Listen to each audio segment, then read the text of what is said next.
বিসমিল্লাহির রহমানির রহিম। আসসালামু আলাইকুম, welcome back to my channel. আমি আফরোজ কিচেন অ্যান্ড ব্লগস থেকে আবার একটি নতুন ভিডিও নিয়ে আপনাদের মাঝে হাজির হয়েছি। আশা করছি এই ভিডিও থেকে আপনারা সংসারে দারুণ দারুণ উপকারী টিপস পাবেন এবং এই টিপস থেকে সংসারে হাজার হাজার টাকা আপনারা বাঁচিয়ে নিতে পারবেন।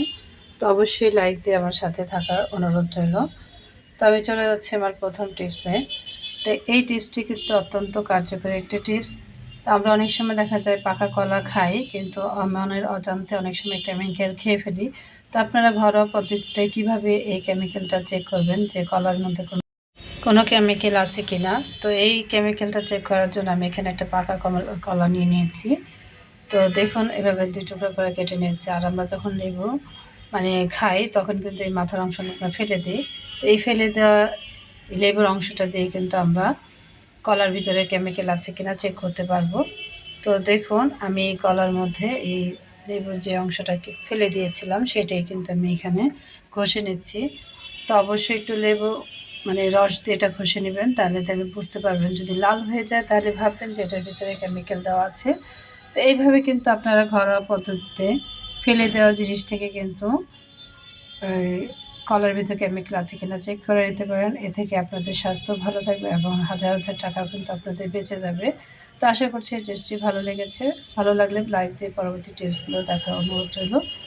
তো শশা অনেক সময় কিন্তু আমরা খাই, বিশেষ করে বাচ্চারা কিন্তু খেতে চায় না। তো যদি একটু ইউনিক টাইপের কোনো শেপ দিয়ে কাটা হয় তাহলে কিন্তু বাচ্চারা অনায়াসেই খাবে আকর্ষণ নিয়ে। তো দেখুন, আমি একটা শেপ করে কেটে নিচ্ছি। তো আমার প্রিয় আপুরা চাইলে এই শেপে আপনারা কেটে বাচ্চাদেরকে খাওয়াতে পারেন। বাচ্চারা কিন্তু আকর্ষণ হয়ে এটা খাবে। আর গরমের জন্য শসাটা কিন্তু খুবই একটা উপকারী সবজি। তো এটা আমাদের সবার জন্যই খুবই দরকারি। তো আশা করছি আমার এই টিপসটি আপনারা ফলো করে আপনাদের বাচ্চাদেরকে আকর্ষণভাবে এই শসাগুলো খাওয়াতে পারেন।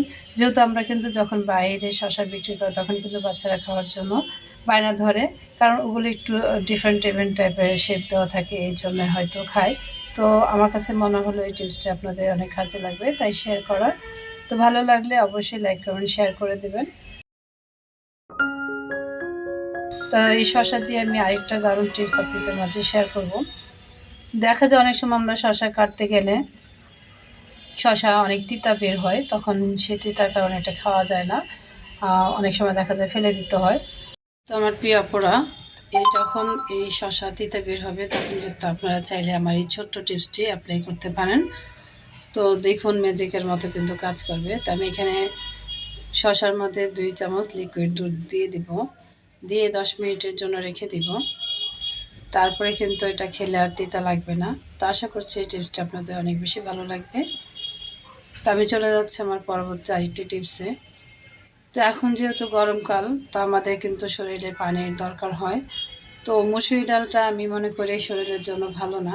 যারা কিডনির পেশেন্ট আছেন তাদের জন্য তো একদমই না।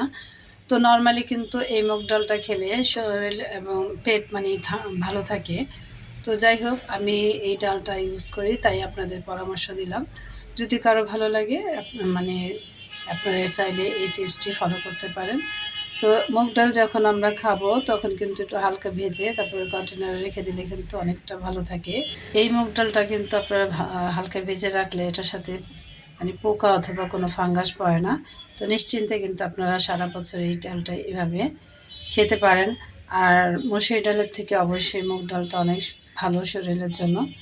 তো আমার প্রিয় আপুরা চাইলে এই টিপসটি আপনারা ফলো করতে পারেন। তো আমি চলে যাচ্ছি আমার আরেকটি গুরুত্বপূর্ণ টিপসে।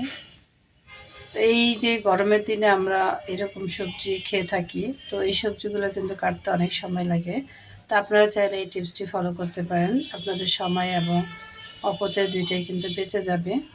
তো দেখুন, আমি এই বরবটিটাকে সুন্দর করে একটা রাবার দিয়ে আটকে নিয়েছি। অবশ্যই নিচে থেকে কাটবেন, তাহলে কিন্তু আপনাদের যে বাঁধা অংশটা খুলে যাবে না, আর কাটতেও সহজ হবে আর তাড়াতাড়ি কিন্তু কাটা যাবে। তো দেখুন, একসাথে কিন্তু আমি অনেকগুলো বরবটি কেটে নিচ্ছি। এটা কিন্তু ঘন্টার কাজ, আপনাদের মিনিটেই হয়ে যাবে। তো আমার প্রিয় আপুরা চাইলে এই টিপসটি অ্যাপ্লাই করতে পারেন, এ থেকে কিন্তু অনেক বেশি উপকৃত হবেন। তো ভালো লাগলে পরবর্তী টিপসগুলো দেখার অনুরোধ রইল। তো একটা সাধারণ টিপস আপনাদের মাঝে শেয়ার করব। অনেক নতুন আপুরা হয়তো টিপসটি জানে না। আর যারা পুরাতন অবশ্যই তারা জানেন।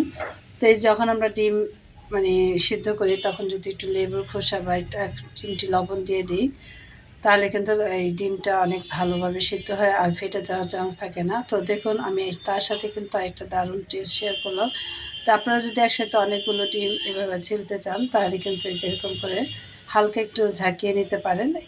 এতে কিন্তু অনেকটা তাড়াতাড়ি করে ডিমগুলো ছিলা হয়ে যায়।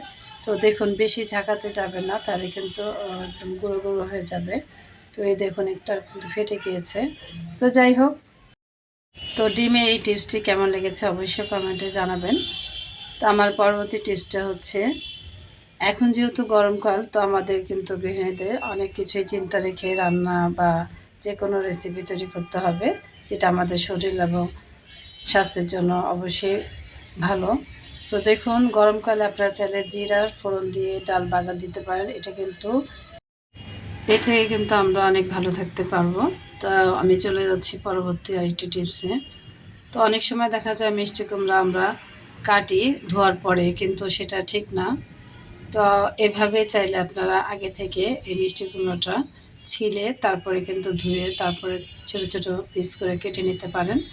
এটা করলে কিন্তু আপনাদের যেমন সবজির ভিতরে পানি ঢোকে না, আর তাছাড়া আপনারা কিন্তু সবজিটা তাড়াতাড়ি সিদ্ধ হয়ে যায়। যারা কারেন্টের চুলা ব্যবহার করেন তারা কিন্তু এভাবে করলে মানে গ্যাসটা অপচয় কম হবে আর সবজিগুলো কিন্তু তাড়াতাড়ি সিদ্ধ হয়ে যাবে। তো এই ক্ষেত্রে কিন্তু আপনারা সময় এবং টাকা দুইটাই কিন্তু বাঁচাতে পারবেন। তো আশা করছি এই টিপসটি ভালো লেগেছে। আর পরবর্তী টিপসটি হচ্ছে, অনেক সময় দেখা যায় আমরা গ্রেটার দিয়ে কাজ করতে করতে ধার কমে যায়, তো কোনো এক সময় হয়তো ফেলে দিই। তো আপনারা চাইলে এই গ্রেটারটি আবার ধার করে নিতে পারেন।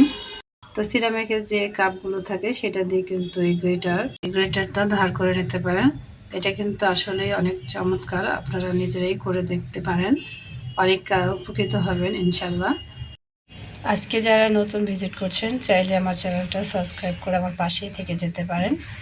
তো আমার পরবর্তী আরেকটি টিপস হচ্ছে অত্যন্ত চমৎকার এই টিপসটি। তো আমরা দেখা যায় যে কাঁচা কলা খেয়ে থাকি, কিন্তু কাঁচা কলার কষ এবং কালো হয়ে যায় কেটে রাখলে। তো সেই টিপসটি আপনাদের মাঝে শেয়ার করব। আশা করছি আমার প্রিয় আপুরা আমার সাথেই আছেন। তো দেখুন এখানে কাঁচা কলা যখন আমরা কেটে নিই, তো কাটার পর অবশ্যই ধোয়ার আগে একটু হলুদ মিশিয়ে 10 মিনিটের জন্য রেখে দেবেন। তাহলে কলার ভিতরে যে কষটা আছে সেটা থাকবে না, আর রান্নার পর তরকারিটা কিন্তু খুবই সুন্দর কালার আসবে। তো আশা করছি আজকে দারুণ দারুণ টিপস থেকে আপনারা অনেক বেশি উপকৃত হয়েছেন ইনশাল্লাহ।